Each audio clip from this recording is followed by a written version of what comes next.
Hello everyone and welcome to the second vlog of Goa. Previous vlog में मैंने बागा बीच को एक्सप्लोर किया है। इस व्लॉग में हम एक नए बीच को एक्सप्लोर करेंगे। दुसरे बीचला आपल्याकडे बीचची कमी नाही, आपल्याकडे 48 तास आहेत आमच्याकडे। तो अभी हम आ चुके हैं कोको बीच पे और यहाँ पे टूरिज्म है ही नहीं, बस पानी है और बस ओके, और कुछ नहीं। ज़मीन पे ऐसा कुछ डिज़ाइन है बस। अगर आप कोई शांत जगह ढूंढना चाहते हैं तो आप इस बीच को कंसीडर कर सकते हैं। ये है कोको बीच और बस यही थोड़ा सा अट्रैक्शन दिख रहा है मुझे। नाइट आउट करने के लिए बागा बीच भी काफ़ी बढ़िया एक्सपीरियंस देता है। ये व्लॉग मैंने फ़ोन से बनाया है और फ़ोन से ही एडिट किया है, तो इतनी अच्छी क्वालिटी नहीं आ रही होगी। बागा बीच को एक्सप्लोर करने के बाद हम चले हमारे नेक्स्ट डेस्टिनेशन की तरफ। अगर आप 2 व्हीलर से कहीं ट्रैवल करना चाहते हैं तो खाना ज़रूर खा के जाना। गोवा के समुद्र किनारे मैंने पिक्चरों में, मूवीज़ में या ऐसे ही एड वगैरह में ही देखे हैं। अब रियल टाइम में हमें ये चांस मिला है तो क्यों ना छोड़े। अब हम जाने वाले हैं अगोड़ा बीच एक्सप्लोर करने के लिए। अगोड़ा ही है ना या कोई और नाम है पता मुझे यहाँ की ज्यादा जानकारी नहीं है, तो अगर आपको भी कुछ कहना हो तो कमेंट सेक्शन में कह सकते हैं। यहाँ पहुँचने के बाद हमें दिक्कत होती है कि यहाँ गाड़ी कहाँ लगाए, तो हमने आइडिया लगाई। हमने एक रेस्टोरेंट को पकड़ा, वहाँ पे गाड़ी लगाई, वहाँ की चाय पी और उनको बोला कि 5-10 मिनट में हम वापस आने वाले हैं। अगर आप फोटो शूट के शौकीन हैं तो फोटोज वगैरह निकालने के लिए यहाँ पे एक मीनार टाइप ऐसा कुछ तो बनाया है इन लोगों ने। Hi everyone and this is सिंगरियंग बीच। तो यहाँ पे काफ़ी अच्छी है, मतलब बागा बीच से तो काफ़ी बढ़िया मुझे रेत वगैरह तो दिख रही है और बढ़िया है। यहाँ पे भी बढ़िया है, देख सकते हो आप बीच का व्यू बीच में से।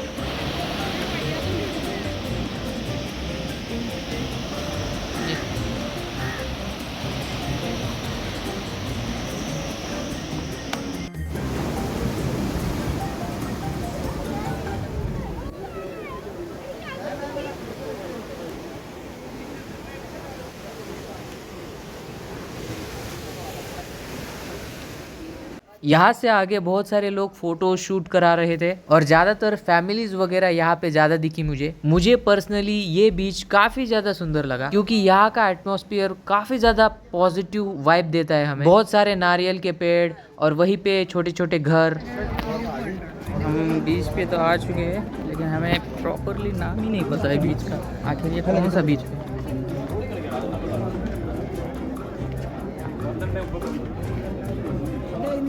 देखते हैं।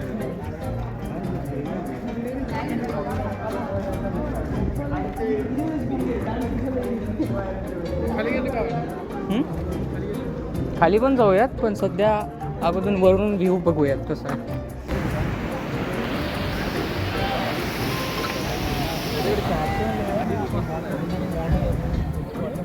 एक बार इस नज़ारे को देखिए।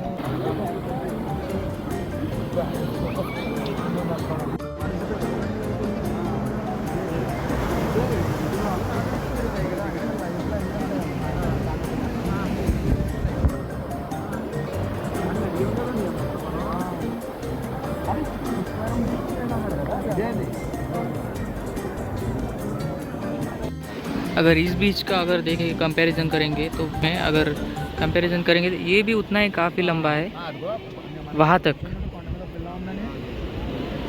लेकिन यहाँ पे ज़्यादा भीड़ नहीं है। यहाँ पे ऐसा व्यू दिख रहा है ना, अगर आप देखोगे तो ज़मीन तो कहीं पे दिख नहीं रही है मेरे को। इधर तक आ रही है लहरें, इधर तक। लगता है इंटरस्टेलर मूवी की शूटिंग यहीं पे हुई थी।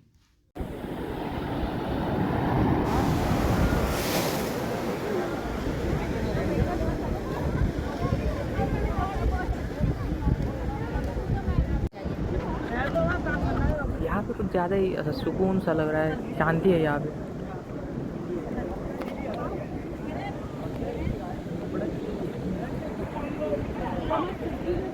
अगर आप गोवा में आते हो तो इस बीच को तो मिस मत करना क्योंकि काफ़ी बढ़िया लगा मुझे इस बीच को। बागा बीच भी अच्छा है लेकिन यहाँ पे थोड़ा सुकून है, आराम है। और यहाँ पे एक ऐसा राउंड अप ऐसा गोल बैठने के लिए वगैरह है। यहाँ से प्रॉपरली व्यू दिख रहा है।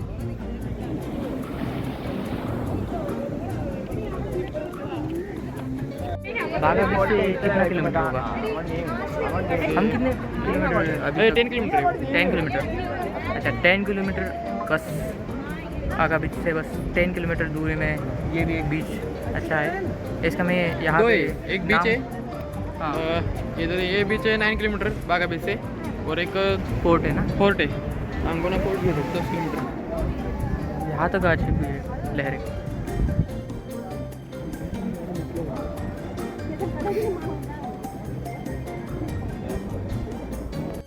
शायद यहाँ पे, शायद बोलने से अच्छा है, 100% यहाँ से बहुत तेज लहरें आती है, इसलिए इसे बनाया गया है। और अभी देख सकते हो बना सकता है, देख रहे हो, तो इसलिए इसे बनाना ज़रूरी है शायद।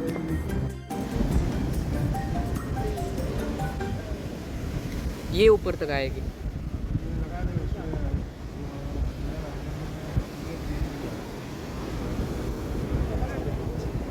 जब भी हमारा गैस होता है ना, तो गैस की तो भाई गैस हमारा ख़राब ही होता है,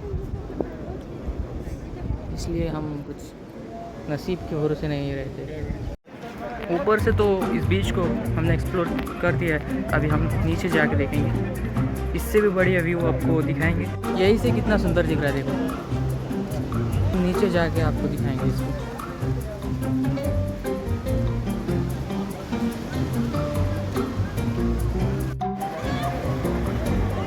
काफ़ी दूर तक फैला हुआ है ये भी, बट यहाँ पे कुछ ज़्यादा मार्केट वगैरह नहीं है, या कुछ खाने के लिए, या होटल्स वगैरह, होटल्स या रेस्टोरेंट जो भी है, यहाँ पे कुछ ज़्यादा नहीं है। हम अभी वहाँ पे थे, अभी हम जाएंगे नीचे, देखते।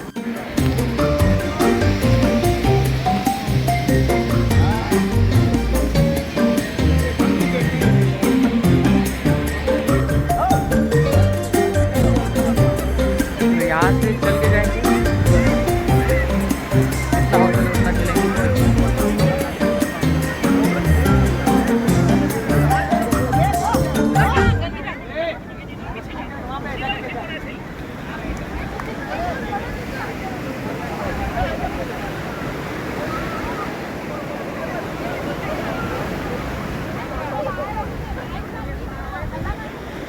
मुझे सबसे ज़्यादा डर इसी बात का था, मतलब मैं थोड़ा इंट्रोवर्ट हूँ ना, तो ऐसे पब्लिकली ब्लॉगिंग करना उतना आता नहीं था। लेकिन अभी यहाँ पे कोई किसी पर ध्यान ही नहीं देता है, तो अपने अपने एंजॉयमेंट के लिए, अपने अपने मज़े के लिए यहाँ पे लोग आते, तो उल्टा वही बोल रहे हैं हमको कि हमें भी फ़ोटो निकालने वगैरह वगैरह। लेकिन बढ़िया है भाई, शायद मैं ट्राईपॉड लाना चाहिए था यहाँ पे बैठ के टाइम लैप्स करते, लेकिन ठीक है, कोई बात नहीं, वो भी बढ़िया है।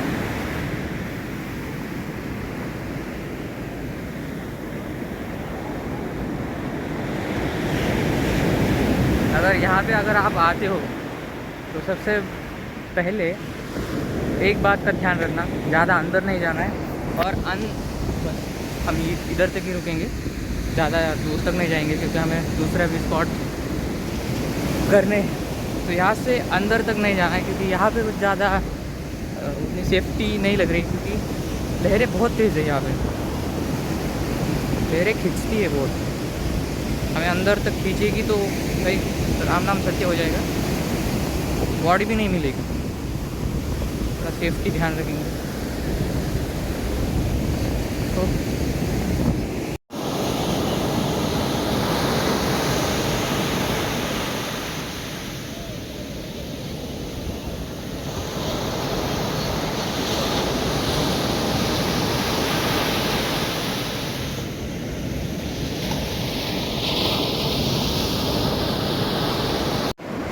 समुंदर की लहरें हमें बहुत कुछ सिखाती है।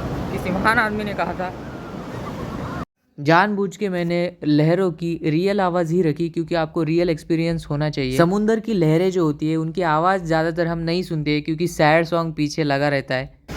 नज़ारे का आनंद उठाइए। और यहाँ पे अगर आपका मोबाइल भी गुम हो जाता है तो फोटोग्राफर जगह जगह मिल जाएंगे। हमारी हिंदी थोड़ी अच्छी नहीं है इसलिए माफ़ी चाहेंगे, लेकिन अब हम जाएंगे इस बीच को ज़रा बाय बाय करेंगे, आगे चलते हैं। एक फोर्ट भी है उसे भी कवर करना है। ओके।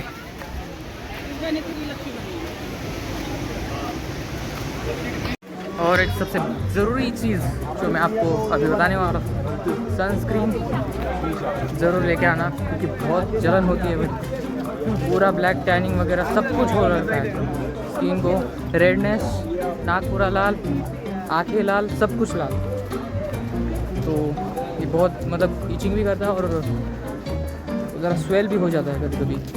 इससे बढ़िया आप एक सनस्क्रीन वगैरह आपके साथ लाइए, इसको काफ़ी ज़रूरी है, ये बहुत ज़रूरी है। कैसा लगा ये बीच? बीच बहुत खूबसूरत था। और बागा बीच के कंपैरिजन में ये कैसा है? दोनों भी अच्छे। बागा बीच में थोड़ा रश ज़्यादा था शायद, यहाँ पे उतना नहीं है।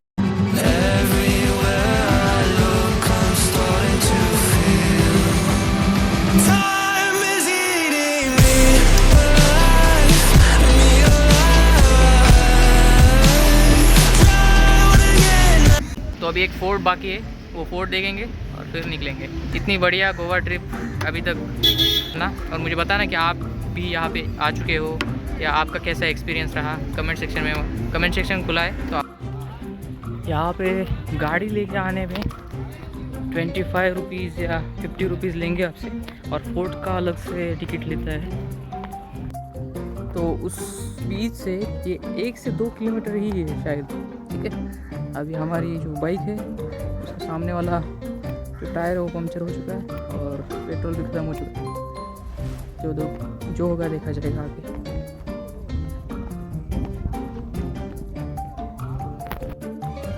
पहले यहाँ पे हम सब इस किले की सब सारी जानकारी पढ़ लेते हैं। अब्बाद किले का निर्माण 1612 में हुआ है, जिसमें चारों ओर बुर्जुक, एक निचला किला और एक ऊपरी किला है। यह किला समुद्र किनारे बने ऊंचे पर्वत के अंतिम छोर पर बना है, जिस अगवत पॉइंट भी कहते हैं। इस किले का निर्माण ऐसे स्थान पर किया गया है जो किले के साथ साथ एक जलपोत हेतु जलपूर्ति स्थान के रूप प्रयोग में होता रहा है, जबकि निचला किला पुर्तगाली पोतों के सुरक्षित ठहराव हेतु प्रयुक्त होता था। ऊपरी किले में खाई, एक तलघर जिसमें पानी, एक तरण कक्ष, दीपस्तंभ, बारूद खाना और बुर्ज अगबाद शब्द का अर्थ पुर्तगाली में जल आपूर्ति स्थान है। पानी के टैंक की क्षमता ये कितना 23 लाख गैलन है। इनके 5 भाग है जिसमें 16 विशाल स्तंभों का सहारा है और प्रवेश हेतु सीढ़ियाँ बनी है। यहाँ एक दीपस्तंभ प्रथम चरण में 7 मिनट में एक बार प्रवेश प्रकाश परिवर्तित करता था, जो 1834 में बदल कर समय सीमा 30 सेकंड तक कर दिया गया है। इस दीपस्तंभ को 1973 में बंद किया गया। ओके, बोलून झालं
हम यहाँ से चल के आए पूरा।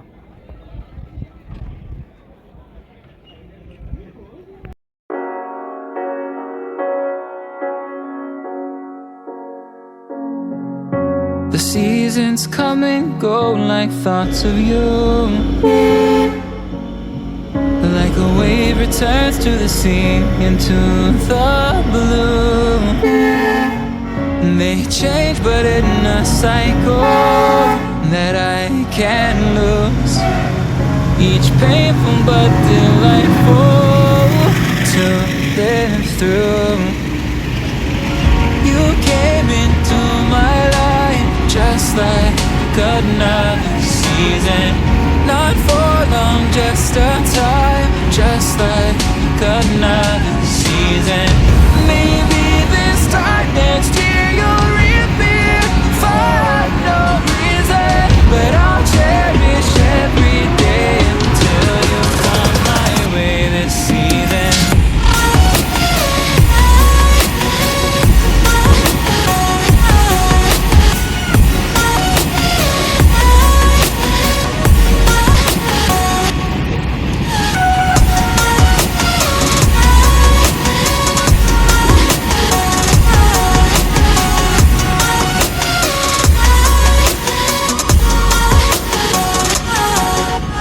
Seasons turn and change just like your mind.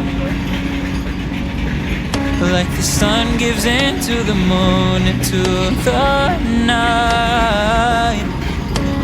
Time continues marching, it slowly crawls.